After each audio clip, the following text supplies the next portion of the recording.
Si mund ta inkurajojmë brezin e ri që të qëndrojë tek e drejta dhe tek e vërteta, dhe kur rruga e lehtë ndonjëherë duket më trendi? Me thënë të drejtën, ja u qaj hallin.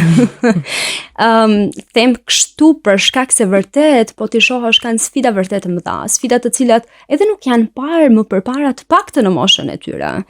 Por e vetmja gjë që unë i ftoj është të jenë dritë, jo të jenë kopje e njëri tjetrit, të synojnë për një qëllim më të lartë, jo për qëllimet bazike që edhe ata veti ka lodhur tashmë, ai qëllim bazik që kanë si prioritet për momentin, dhe nga ana tjetër të lejojnë të thyhet çfarë do lloj modeli i kaluar.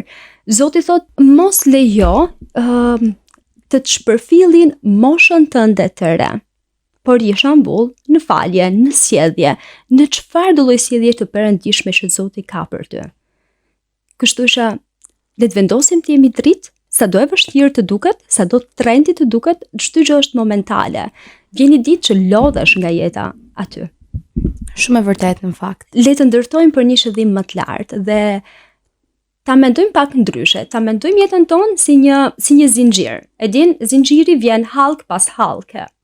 Dhe ne nuk jetojmë vetëm për ne jetojmë për të nesërmen tonë.